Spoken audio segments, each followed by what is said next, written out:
Okay, let's talk about electric charge. A lot of this, of course, you already know. So here we got a picture of, we've got some statically charged comb here attracting water that's running out of a faucet here. That happens because of polarization. We're going to talk about that in a minute. Just a neat little image to get us started. Or if we can statically charge maybe these little pieces of paper or the comb, one or the other, through polarization, we could make the pieces of paper attracted to the comb. And we'll talk about that again in a minute. Okay, so first, properties of charge. Charge is quantized. There is a smallest amount of charge possible. The smallest charge that it can exist in nature we call little e here, not related to the exponential number e, like e to the x, not even related at all. This is the charge of the electron. Well, the charge of the electron is negative this, and it's very, very small. Charge is measured in these units here called coulombs. So every charge that exists in nature, free in the universe, is some integer multiple of this number right here.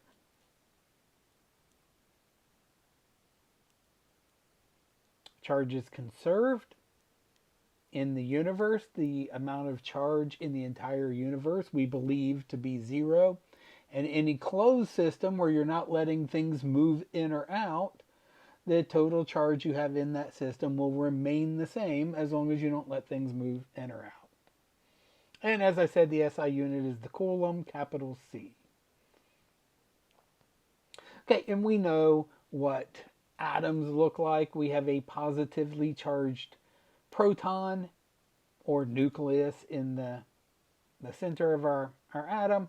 And then we have an electron cloud that's negatively charged.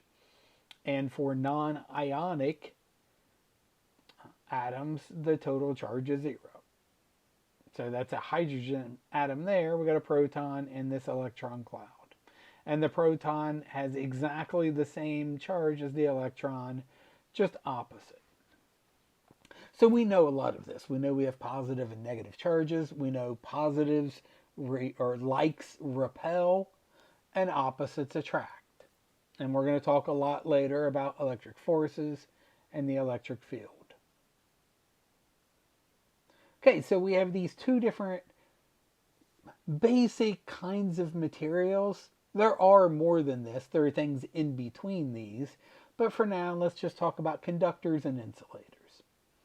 So conductors are materials in which charges are free to move around at will. Usually what that means is we have a metal that has extra valence electrons or extra holes, empty spaces in its electron shells, where electrons can move around from one atom or one molecule to another. If you put a conductor in an electric field, charges will move around. Insulators, on the other hand, charges don't like to move around. Now, there's no such thing as a perfect insulator. It doesn't exist. Everything, to an extent, is kind of a conductor if you put it in a big enough electric field. That's why lightning can travel through air. Air is a great insulator, but lightning has such a gigantic voltage difference that it turns an insulator into a conductor. So there's no such thing as a perfect insulator. When we say insulator, we mean pretty good insulator. There are perfect conductors, however. We call those superconductors, and we'll talk about those a little later. But for our purposes now, conductors, usually metal, and charges are free to move around. Insulators, charges don't want to move around at all. So if I bring in, say, this glass rod that's positively charged, how did I get it charged? Well, I rubbed it on some silk, and that stripped off electrons off the glass rod onto the silk, leaving behind positive charge, a net positive charge on the rod. And I bring that near this isolated conducting sphere. Well, This guy was neutral, or it still overall is neutral. The electrons in here are free to move around, so they're going to want to come over and hang out with these positive charges. So we'll get this polarized conducting sphere. Polarized means that one side is positive and the other side is negative charge, even though the whole thing may be neutral. We can do something similar with insulators. So say these are little strips of paper, and say this is a comb. So I took a plastic comb and I ran it through my hair. I stripped off a bunch of electrons, leaving behind a positively charged comb, and I bring that near a piece of paper. Well, that piece of paper is an insulator. Charges don't move around, but the atoms themselves can orient a little bit. The electrons can hang out, say, on the left side of all the atoms, leaving kind of a net side that's negative and a positive side. Then these little negatives that are over here can stick to these positives, and we can get a picture like this. So that's exactly what's going on here. So even though these pieces of paper are neutral, they don't have a net electric charge on them, they'll stick to the comb. This is the same thing as taking a rubber balloon, rubbing it on your hair, and then sticking it to the wall. It's exactly the same idea. I could do that with a negative charge, and these little negatives would want to run away from that negative, leaving a net positive side to this object here that then could stick if I stuck these together. If I do that same game with the conductor, though, these charges are free to move around. At least the negatives, the electrons, are free to move around. And those negatives will go all the way over to the other side of the material, leaving a positive side and a negative side. Okay, so we could use this to charge conductors. It's called charging by induction. So I have these two conducting spheres touching. I bring along this glass rod that's got a net positive charge on it, and I bring it over nearby. I'm not touching. If I allowed these to touch, all these negatives would run off and try to neutralize this guy.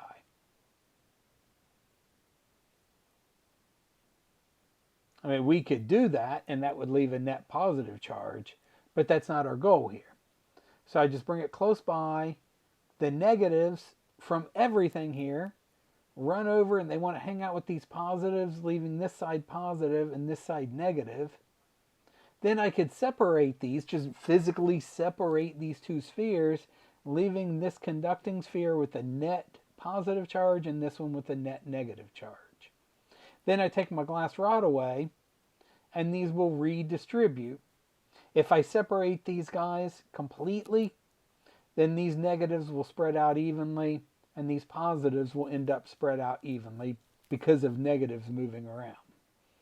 But if they're next to each other, these negatives want to hang out with those positives, so they come over nearby. Another way we can charge by induction. So I still start with a neutral conductor. I bring in my positively charged glass rod, but then I hook up my conducting sphere here. I hook it up to a ground.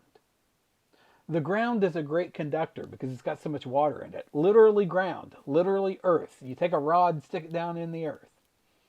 You can pump a ton of extra electrons down into the earth, or you can extract them out. You can go either way with ground, because there's so much water down there, and water, at least water with salts in it, is a great conductor. Maybe we'll talk about this later, but sterilized water is actually a terrible conductor. It's a pretty good insulator. Your tap water is not sterilized water. It's a great conductor. But we hook this guy up to the ground. We bring this charge in. Okay, now what actually happens is nothing runs away. Remember, it's really, in the real world, it's the negative charges that move around. So what will happen is a bunch of electrons will come from the ground and fill this guy up and cancel out some of these positives. Fill in some of those holes in those atoms and molecules in this metal. We disconnect the ground, then we can take this guy away and we're left with a net negative on my sphere here. I could have played exactly the same game starting with negatives here, and then my negatives would have run away down into the ground, leaving a net positive.